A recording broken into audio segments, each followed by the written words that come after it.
Alhamdulillah, alhamdulillahi barik nasab wa khaliqil lawhi wal qalam. Ahmadu ta'ala 'ala al-insana ma lam ya'lam. Wa nashkuruhu 'ala ma asda wa an'am.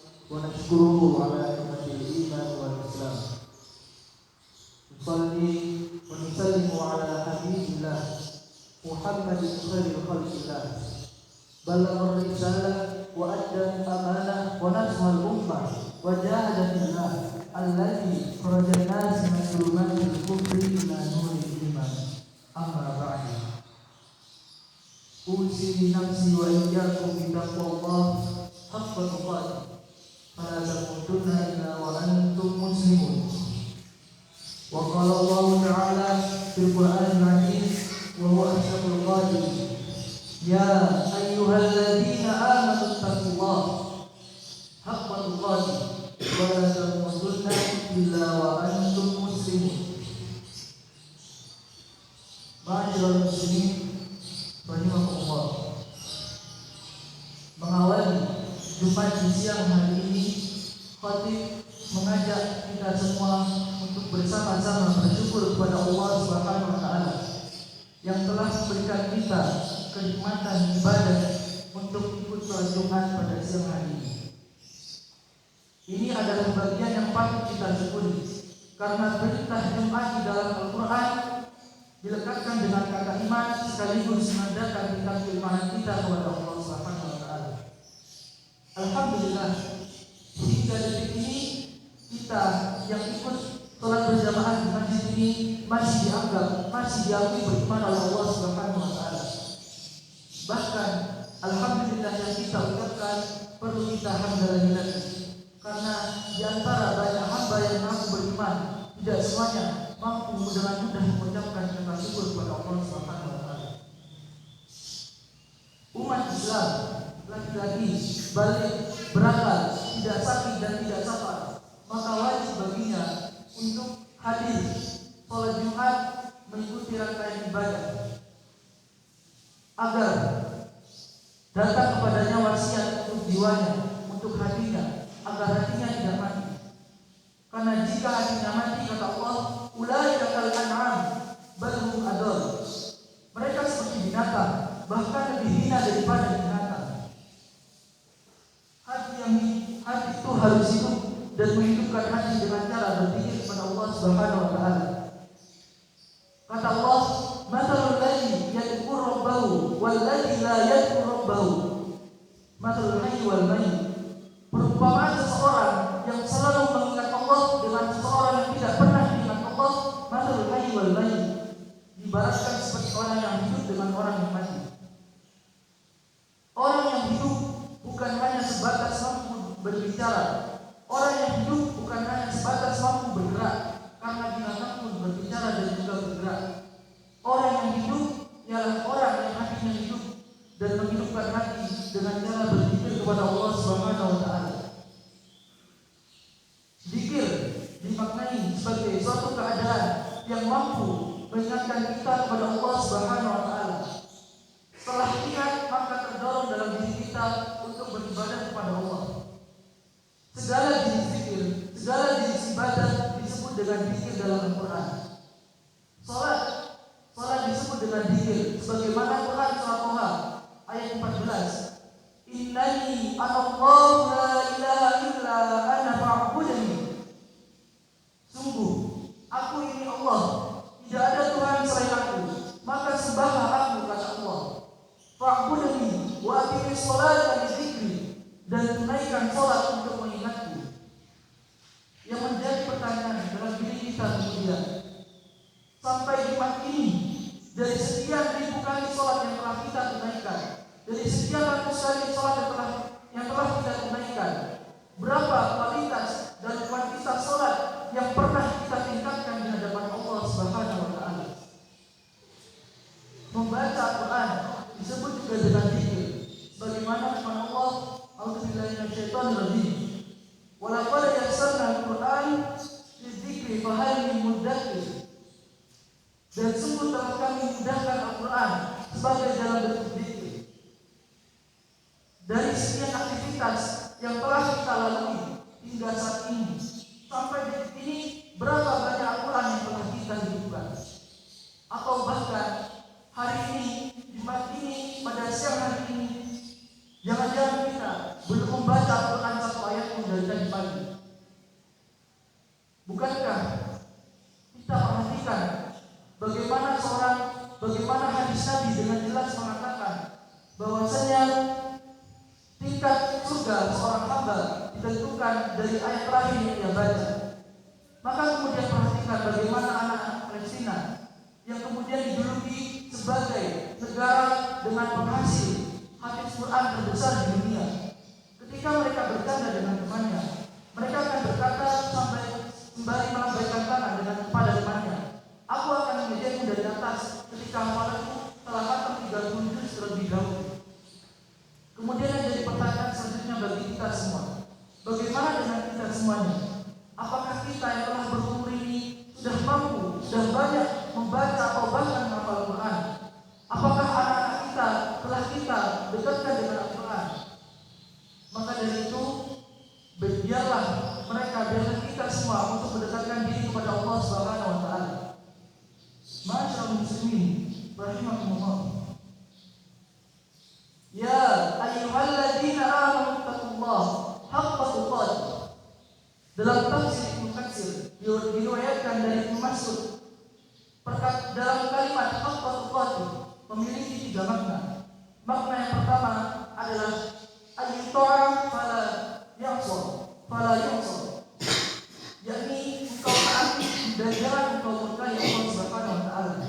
Haqqa tuqatih bermakna takwa, dan takwa didefinisikan sebagai imtithalul awamirillah wa ijtinabun nawahillah, melaksanakan semua perintah yang telah Allah berikan dan meninggalkan semua yang telah Allah larangi. Makna kedua dari kalimat haqqa tuqatih yakni adalah ayyuzkara wala yunsa. Hendaklah kita mengingat Allah dan jangan pernah sekali-kali lupa kepada Allah. Dan makna terakhir dari tafsir Ibnu Katsir terkait kalimat haqqa tuqatih yakni adalah ayyuzkara wala yunsa. Hendaklah kita bersyukur kepada Allah dan janganlah kufur. Definisi syukur dalam terminologi ulama adalah menggunakan semua karunia yang telah Allah berikan di jalan ketaatan, yasdadul barakah min hadhihi nikmah, agar bertambah keberkahan dari nikmat yang telah Allah berikan. Begitulah cara kita mendefinisikan kata haqqa tuqatih yang mungkin seringkali kita dengar di setiap ibadah Jumat. Taat tidak maksiat, ingat tidak lupa, dan syukur tidak kufur. Ma'asyiral muslimin rahimakumullah. Jika haqqa tuqatih ini telah kita tunaikan, telah kita lakukan dengan sebaik-baiknya, maka balasan dari Allah sebagaimana dalam firman-Nya, "Wa may yattaqillaha yaj'al lahu makhraja." Allah akan mudahkan hidup yang telah kita jalani. Yang kedua, wa yarzuqhu min haitsu la yahtasib. Allah akan berikan rezeki dari arah yang tidak pernah kita duga. Dan yang ketiga, wattaqullah wa yu'allimukumullah. Allah akan meningkatkan kemudahan kita dalam menuntut ilmu. Dan yang terakhir, wattaqullah la'allakum tuflihun. Apabila kita telah tunaikan takwa dengan benar, maka Allah akan hadirkan kesenangan dan keberuntungan dan kebahagiaan dalam kehidupan kita di dunia. Dalam hadis Nabi, Rasulullah pernah menasihati sahabatnya, "Al-mu'minul qawiyyu khairun ahabbu ila Allah minal mu'min dhaif wa fi kulli khair." Mukmin yang kuat lebih baik dan lebih dicintai oleh Allah Subhanahu wa taala daripada mukmin yang lemah. Namun keduanya memiliki kebaikan. Para ulama mendefinisikan kata al-mu'minul qawiyyu ini berbeda-beda. Yang pertama, para ulama mendefinisikan sebagai al-mu'minul qawiyyu adalah yang paling utama, yakni adalah kekuatan spiritual dari umat Islam. Kekuatan spiritual yang baik akan menghasilkan sebuah definisi, yakni adalah takwa.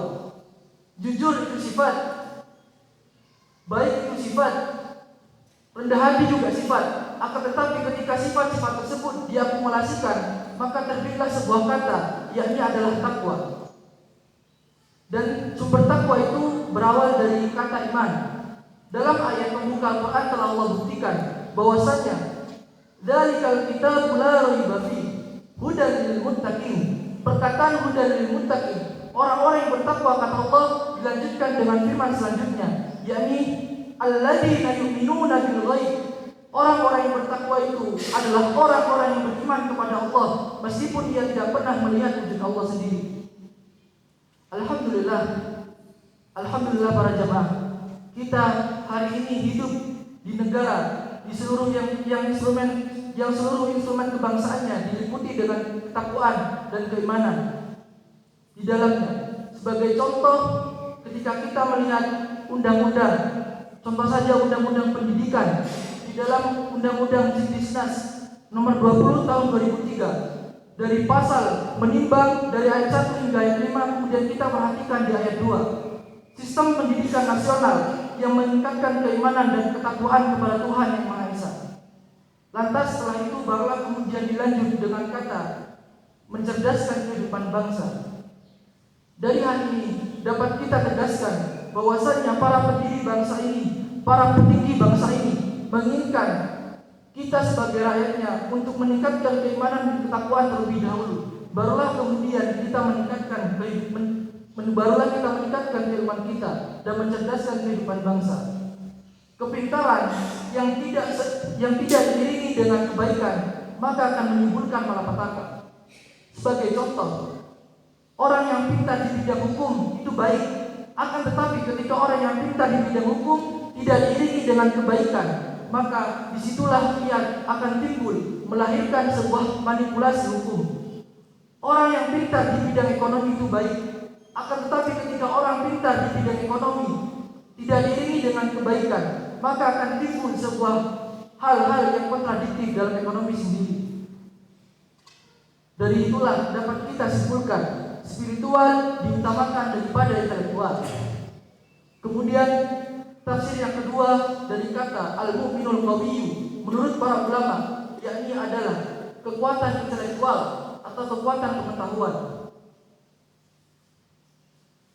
Soleh itu bagus, orang soleh itu bagus, akan tetapi orang soleh tidak diiringi dengan kebaikan, orang soleh tidak diiringi dengan intelektual, tidak diiringi dengan pengetahuan, maka disitulah akan timbul sebuah masalah. Sebagaimana hadis Nabi, unasun yuhadithunakum ma lam tasma'u antum wala aba'ukum. Unasun yuhadithunakum, akan datang orang-orang yang kelihatannya itu seperti orang yang beriman, kelihatannya seperti orang-orang yang pintar, orang-orang soleh, datang tiba-tiba mengaku sebagai kiai, datang mengaku sebagai ustaz.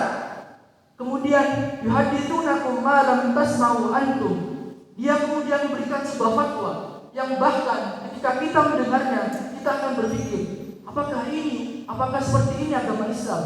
Apakah benar yang telah ia sampaikan? Bahkan jikapun orang dahulu mendengarnya, mereka juga akan heran. Wa antum wala aba'ukum. Orang-orang terdahulu pun ketika mendengar apa yang telah dikatakannya, ia juga pasti akan heran. Seperti contoh, zaman dahulu berbicara kepada jin, kepada binatang, itu adalah sebuah mukjizat agung dari Allah Subhanahu wa taala yang kemudian diberikan kepada Nabi Sulaiman. Akan tetapi di zaman modern ini kita sudah sering mendengar seseorang yang kemudian mengerti bahasa semut, seseorang yang kemudian mengerti bahasa jin, mengaku mengerti bahasa malaikat. Itulah orang yang kadangkala disebut dengan orang yang mengaku soleh akan tetapi tidak berpengetahuan. Sebagaimana perkataan Albert Einstein, ilmu tanpa agama adalah buta, agama tanpa ilmu adalah lumpuh. Ma'asyiral muslimin rahimakumullah. Kita soleh bagus, kita pintar adalah istimewa. Akan tetapi ketika kita soleh dan juga kita pintar, akan tetapi jasmani kita tidak kuat, fisik kita tidak mampu, maka tidak akan banyak yang mampu kita lakukan. Karena itulah poin yang ketiga, tafsir dari kata al-mu'minul qawiyyu menurut para ulama adalah kekuatan fisik atau kekuatan jasmani. Jika melatih fisik atau olahraga kita niatkan ibadah kepada Allah Subhanahu wa taala, maka hal itu dapat menjadi wujud keimanan kita kepada Allah. Bagaimana dengan kuatnya fisik dapat meningkatkan kualitas ibadah kita kepada Allah Subhanahu wa taala. Tetapi yang menjadi poin di sini adalah jikalau kita sekedar olahraga tanpa meningkatkan kualitas spiritual dan juga kualitas intelektual kita, maka tidak ada bedanya kita dengan orang-orang yang tidak beriman. Kita olahraga kuat, sepak bola kuat, voli kuat dan juga yang lain sebagainya. Akan tetapi ketika datang panggilan sholat Jumat, kita terlambat. Ketika datang panggilan sholat di waktu, kita tidak dapat melaksanakannya. Maka kita tidak ada bedanya dengan orang-orang yang kafir. Barakallahu li wa lakum fil Qur'anil azim. Wa nafa'ani wa iyyakum bima fihi minal ayati wa dzikril hakim. Wa taqabbalallahu minni wa minkum tilawatahu innahu huwal ghafurur rahim. Billahi sajid lakum jami'an insyaallah.